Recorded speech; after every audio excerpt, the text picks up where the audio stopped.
Now we're going to reset the oil light. So I already got it to trip A.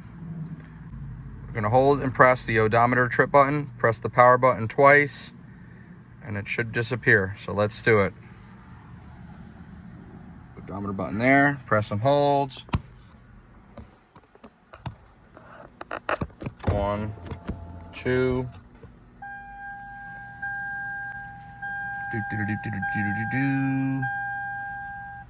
Done. Okay, we're good to go. Turn the car off. Start it up.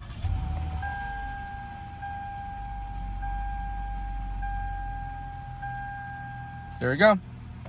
No more light.